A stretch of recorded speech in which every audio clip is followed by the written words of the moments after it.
don't think it was until the night that we gave the performance at the Asia Society that I said, this is, you know, this is real music. But I don't know more than 3 or 4 people had really ever heard it at one time.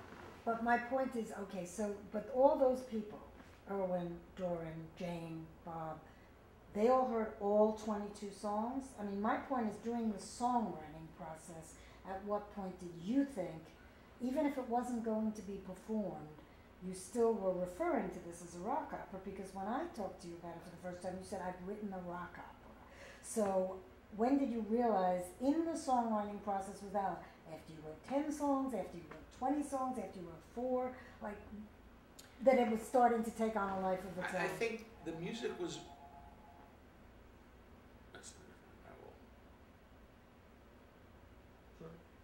Okay. You know, there was clearly phase 1 in terms of the music, and then phase 2. I don't think it was until phase 2 where the music became a little more consistent, a little bit more, you know, some of the songs felt a bit more epic. I think it reflected some of, you know, what I had learned about writing songs, and working with Joe and with Alan. We kind of turned this into a system where we could actually, you know, it became a system. I just, you know, it was never the intention to do this as a piece of work that was to be performed, and it was really when people kept saying, you know, it's actually pretty good, you should think about having it performed. Part of me says, you know, maybe it's a project after I'm gone, someone will find the tapes. Part of me says, no, it's really something that should get out there now, but it's very, I remember being at the Asia Society performance, I was terrified. And, you know, particularly to hear it live, you know, on three sessions, and then with a room full of pretty influential people, I remember actually almost feeling sick to my stomach. I just remember one of the great moments of that, and probably the most terrifying, is sitting right in front of me, unbeknownst to her, it was this sort of 85-year-old woman who was a member of Cloud. And I just remember, as the first song opened, I'm sitting right behind her, and she goes like this, and sticks fingers in her ears. I just wanted to, like, crawl under my chair, but it, you know, then I got a little bit more comfortable. But boy, when it was over, was I relieved. It was just, I don't know, writing music over an 8-year period as opposed to jamming it together on 3, you know, rehearsals and putting on a live performances. But it never was envisioned. It wasn't written in the spirit of, this is something that we'll produce. It was just something that we did, and, you know, now that we have it, okay, we should do something with it. Let me rephrase that question, though. Perhaps this is what I'm getting at, too. After you wrote how many songs, did you realize you were going to continue writing songs about Galileo, and that this was actually being the story through song? Like, when you went in with the first song, you weren't planning to do this, right? No. So 22 songs later, you have a body of work here that relates to this one subject. At what point did it become a body of work, basically?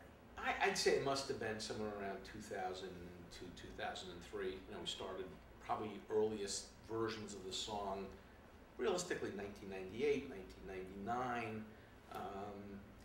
You know, I remember writing out the lyrics for Natural Order of Things, which was one of the first songs.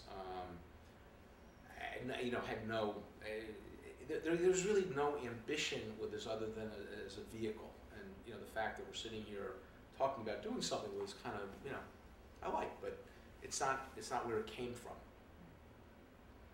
Okay. Can you turn that off a second?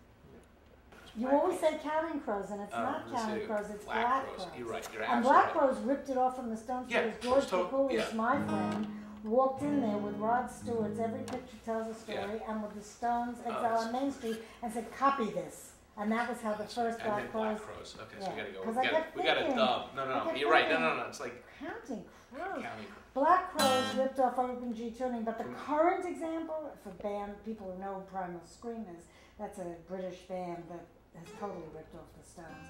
But there's tons of other references. Ryan Adams uses Open G tuning all the time. I mean, a lot of people do. So it'd be interesting. You know, it's interesting because like with Joe and with Alan and even with like the other studio musicians, I'd never seen like the fingering before.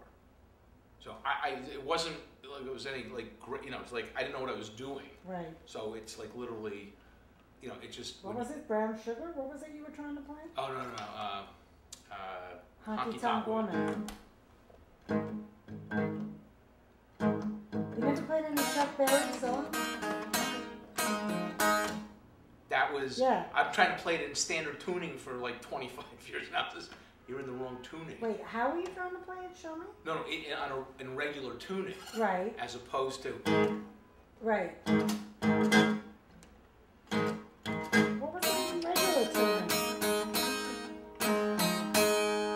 That's good. Okay. Well, you normally would do it on the because you have that guitar tuned to open G. This is open G. I You know, see. this one's an open G. Right. So. Right. Is this running? Keep this running. So that's the typical, you know. Right.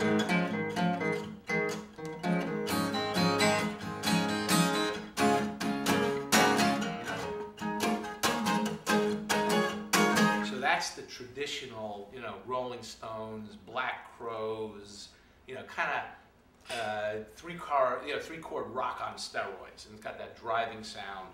I was experimenting with very, very different kind of fingerings, and so you know, Last Kiss in Venice. Let's see if I can play it.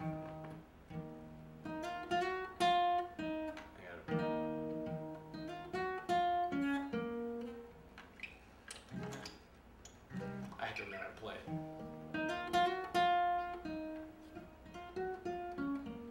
I gotta remember this. I actually played it this way. Oh, there we go.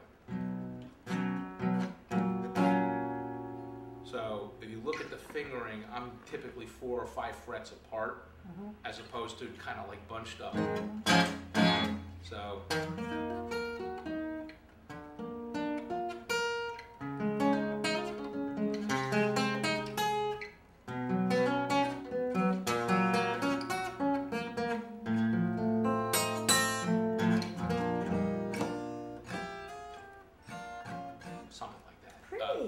No, but it's very different voicings and different kind of fingering.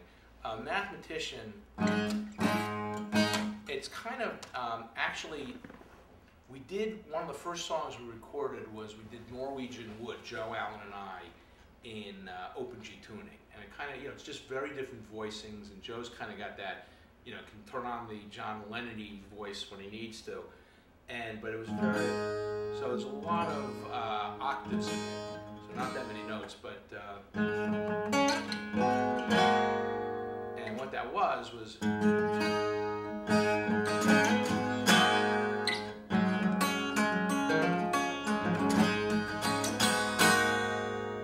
and that's not very, you know, you show that to professional musicians, like that's kind of different. So that was one of the riffs that you know, was really moving, a lot of movement. But for, you know, traditional open G tuning, that's not really the motif. It's kind of more the, you know. But then, you know, with Mathematician, it was kind of.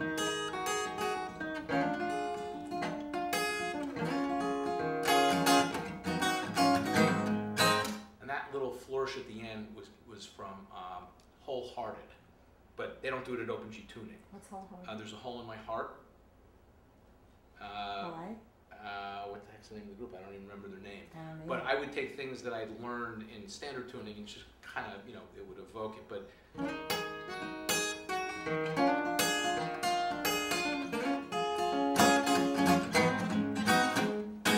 so that was Mathematician, which then, you know, Alan learned to play it. He could actually play it live. He could, you know, record it. I can sort of, you know, get it out.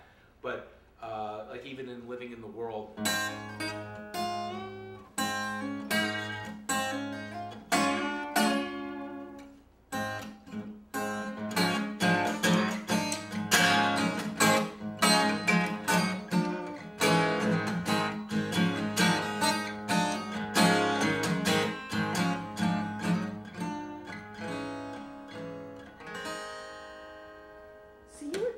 Into Alan, for example, what you just played here for us.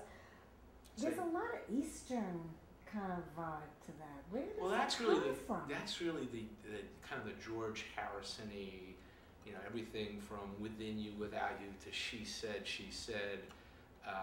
Were you a big George Harrison fan? Yeah, I love that whole, you know, Ravi Shankar, You did? George Harrison, East meets West. And Do you listen to the sitar ever? Do you ever yeah. play one? I've never played. I have a choral sitar guitar, which I haven't quite figured out how to do the sitar part. It's more just more inspirational. This I love that drone. Celtic music, anything with the drone. I love the drone and things done with octaves. But definitely that kind of, you know, there was the Within You, Without You, which was, you know.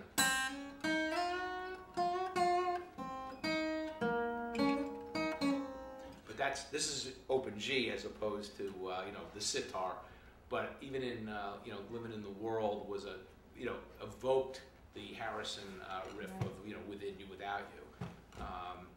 You know, so it was those kinds of things that, you know, it took a lot of just, you know, sitting around at night playing.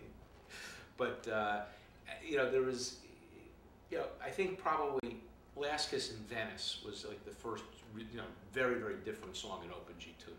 It's a very different kind of fingerings. Can you play the whole thing? Oh my God, yeah, I mean, I don't even know if I can. And the famous story was that Alan, you better remember this, because I'll never remember how to play it. And he would always say, don't worry about it, man, I have a photographic memory, I never forget. So I'm hoping he remembers how to play all this stuff.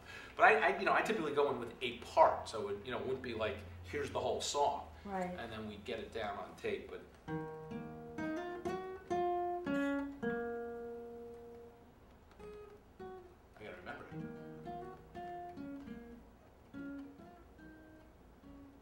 Oh, there we go.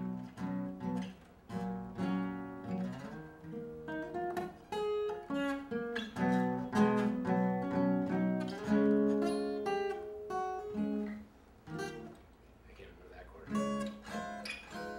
I don't remember that last chord. I'd have to.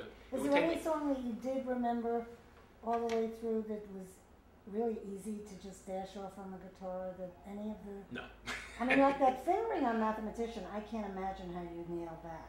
Because that seems really complicated to me, the beginning of the Mathematician. Yeah, Because that to me sounds like Blackbird and Still of Night. Yeah, it's kind of, but in open G. Yeah. Can you